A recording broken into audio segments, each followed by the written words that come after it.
And then if you, the employer, if you take the time to build out this architecture with your vendors, then employees are saving a ton of time. They have significant peace of mind. They're happier, they're more productive employees, and they may even associate all of that back with you and your benefits. You're listening to Benefits with Purpose, a WTW podcast where benefits delivery experts help employers navigate the world of health and wealth benefits and deliver purpose to their people in the moments that matter most.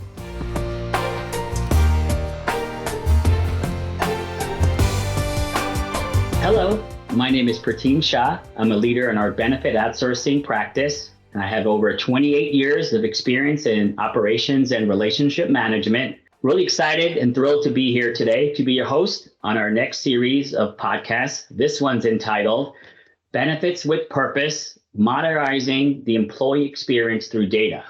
Joining me today, we have two special guests. First, Caitlin O'Sullivan, who's a benefit administration consultant and advisor to WTW's outsourcing product and technology teams. Hi, Caitlin. Hey, Pratim. Glad to be here today. And my other special guest, Chris Keys, one of WTW's employee experience thought leader in the industry. Thanks much for having me too, Pratim. Looking forward to the conversation. Thank you both. We're really, really excited. I'm personally really excited since I've been hearing a lot about this through our clients and through all the different discussions we've been having around data and how we're going to modernize the employee experience. As we think about the future of an employee experience through their different journeys and personas, I know that we have access to tons of pieces of different types of data. Our goal and our purpose is to always provide that personalization and that customized experience through the tools and the information that we present to these employees. Based on all your discussions and all the different initiatives and all the work streams that you've been both part of, can you share some insights in terms of what you've seen and what you're seeing sort of the future and how all this comes together? Chris, maybe I'll start with you. Absolutely. I think you're talking my language now. So whenever we speak about EX and technology, we always talk about navigating the apps. We talk about text messages, emails, postcards that arrive at home, and all of the rest of it from a mix of vendors. And collectively, they're intended to improve the overall employee experience. But the outcome of all these moving parts can actually be overwhelming. And lead to conflicting information or people pointing back and forth, go to this person, go to that person, not my area. And these resources end up being all over the map. What's actually interesting, Pratim, is employees don't always think to go to their employer.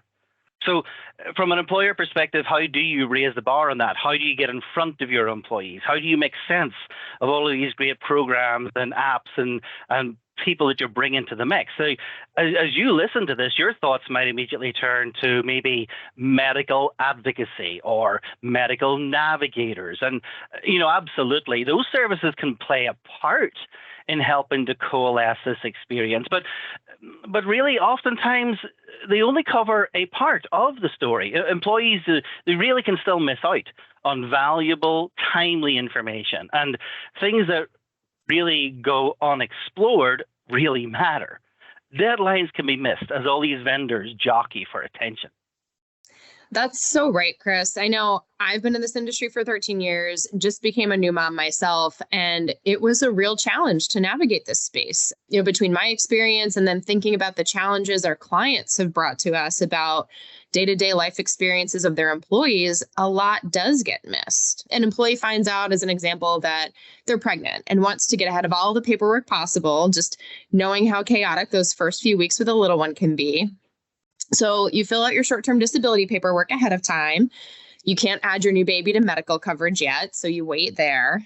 And finally, months later, the big day comes. You have your baby, you're in the hospital, you remember to add your new baby to coverage, hopefully through an app, but that technology doesn't necessarily remind you to add money to your dependent care FSA or to increase your life insurance and to update all of those other forms. A few weeks later, you finally get a call back from a carrier because even though you filled out that short-term disability paperwork ahead of time, you also have FMLA paperwork to fill out. And then a few months later, it's time to come back to work and for childcare to kick in. And you never even knew, but your employer had a program to help you find the right childcare provider. So you missed out on that. You have to go back to change your dependent care FSA election. But now you have to wait until annual enrollment to change your life insurance now. It's just a lot, and it's all too much, frankly. And this isn't a positive set of circumstances. Like, you just had a new baby. This is super exciting. And imagine navigating all of that if you have something awful, like a cancer diagnosis going on.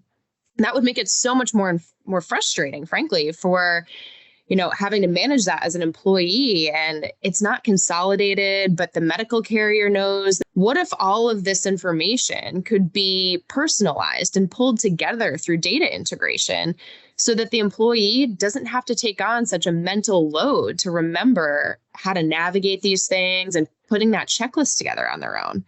Caitlin, you bring up a really good point, because in talking to clients today in terms of what their strategy is and how they can continuously evolve and provide that personal experience, we have access to thousands of different data fields and elements, and we get all these feeds and we update systems and things like that. But it's really important how we tie them together, because it's not like one specific data element is going to provide one specific action. So how do we consolidate everything? How do we make sense of all this data? Is there a better way to manage this, either as clients, as record keepers? What do we leverage? How does technology play into taking this data and making it more, what I would say, useful to the specific individual or the person as they elect benefits, make choices for them and their families? I'll jump on that. For a number of years, organizations are really wooed by this concept of the one app to rule them all idea. But honestly, that really has proved elusive. And what we do have, though, instead is an enhanced technology platform to bring together data and content in a fully personalized fashion. So the days of link farms, mercifully, those are behind us. And those are being replaced by targeted and personalized experiences that really cover the entire spectrum: benefits, voluntary benefits, compensation, talent, mobility, financial well-being, all things retirement, both for current employees as well as former employees. And borrowing from, I'll call it, marketing or consumer principles, this technology now can serve up relevant, even behavior-changing information, actually, when you don't know you need it.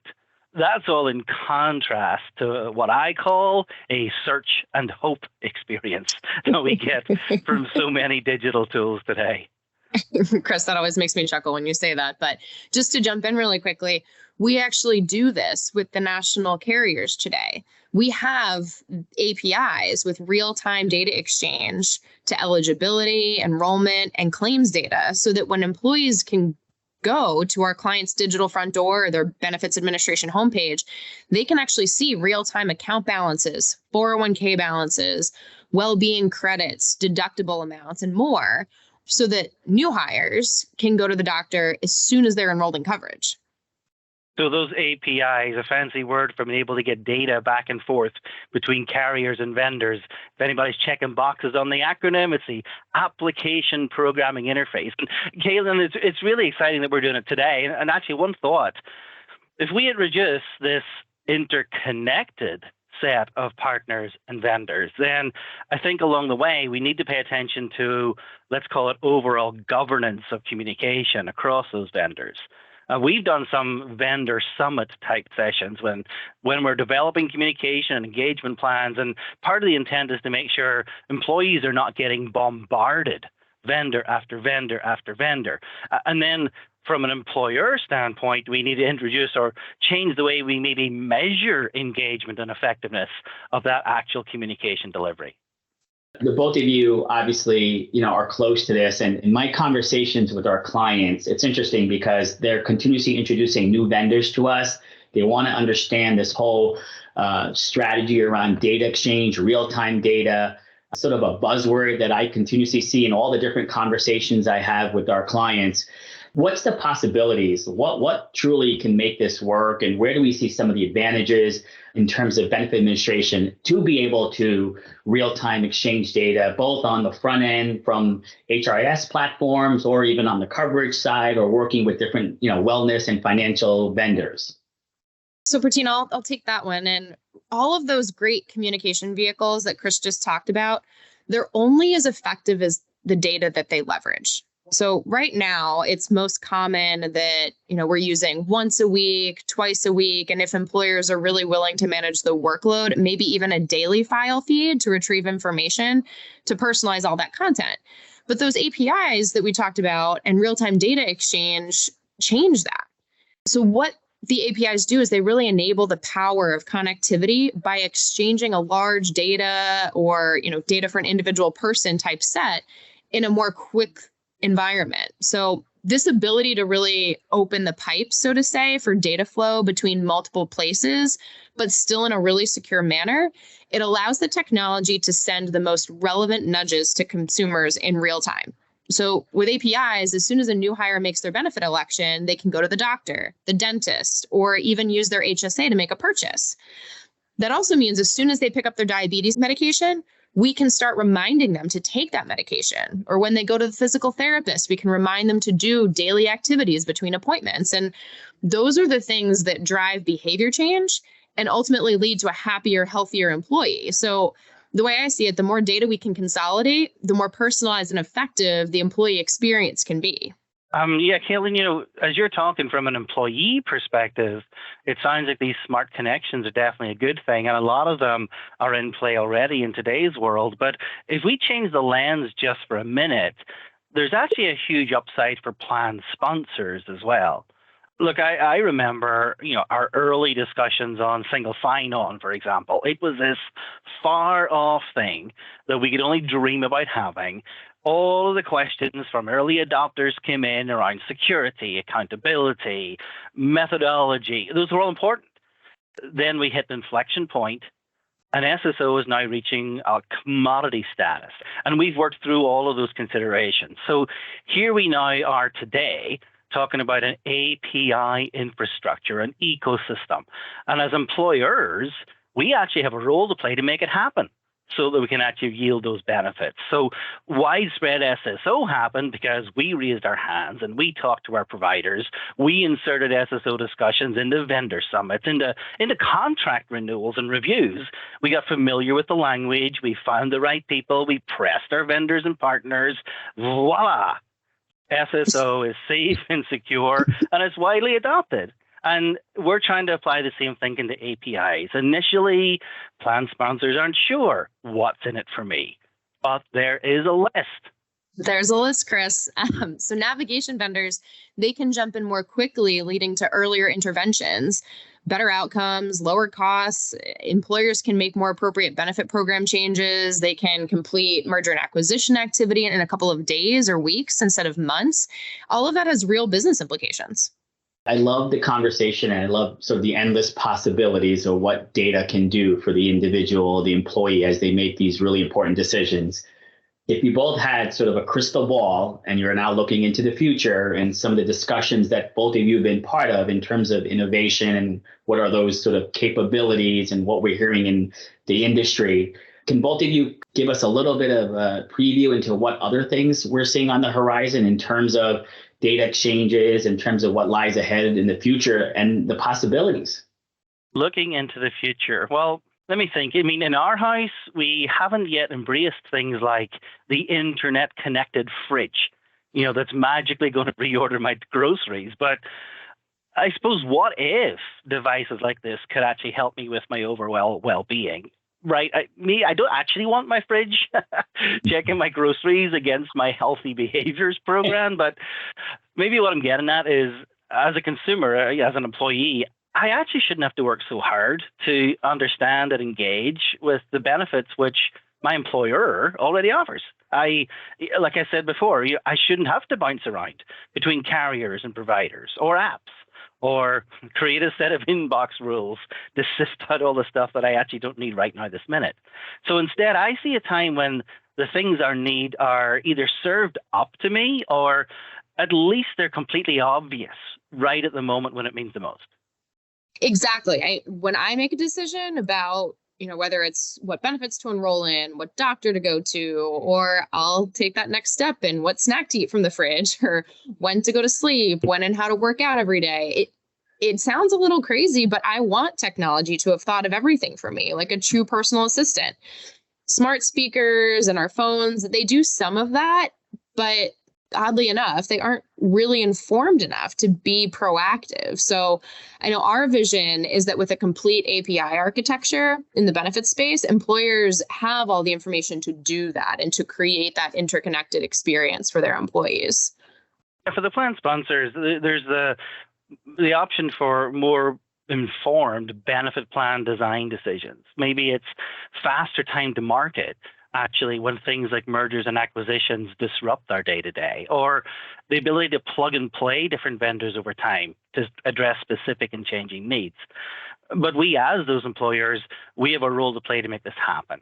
As employers, we can engage our partners and our vendors in those API discussions, make sure they're actually headed in the right direction so that there's the upside of APIs for the plan sponsor as well as for the employee.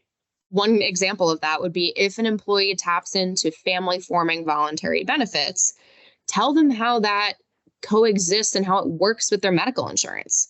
Tell them to up their life insurance sooner rather than later. And maybe on top of that, they'll need legal insurance to create or update a will for family expansion and all that kind of stuff. I mean, tell them how to maximize their time off, that they'll need to find a pediatrician and childcare and other employer benefits. Employers have all these benefits. It's just finding a way to tap into them. So I think it'd be great if we could do things like suggest specific updates and just ask for final sign off at the end. And then if you, the employer, if you take the time to build out this architecture with your vendors, then employees are saving a ton of time. They have significant peace of mind. They're happier. They're more productive employees. And they may even associate all of that back with you and your benefits. Yeah, I totally agree. I mean, I know we're having conversations today with our clients. We're talking about our capabilities here at WTW. So it would be great to continue to see, push the envelope, get our vendors to align and make all this a possibility since it exists today, or most of the infrastructure or architecture is available. So first, I'd like to thank the both of you. This was a really great conversation. Thank you for all your insights and all of your perspectives on the endless capabilities of leveraging data to really personalize and modernize the employee experience and the benefits from an employer perspective. So Caitlin and Chris, just want to say thank you so much for spending a couple moments and sharing your wisdom and your perspectives. Yeah, thanks, Bertine. If you couldn't tell, I think we'd both talk about this topic all day long. Thanks for having us. Really appreciate it, Bertine. And finally, I'd like to, most importantly, also thank our Benefits with Purpose listeners. We appreciate you joining us, spending time to continuously learn about new and different ways of benefit experiences changing and evolving. Look out for future podcasts on different topics. And we look forward to continuously providing us insights on what you want to hear about. We're always here to support you and continuously provide you information and intel to help you with your jobs and your strategy. So thank you. Thank you for joining us for this WTW podcast featuring the latest perspectives on the intersection of people, capital, and risk. For more information, visit the Insights section of WTWCO.com.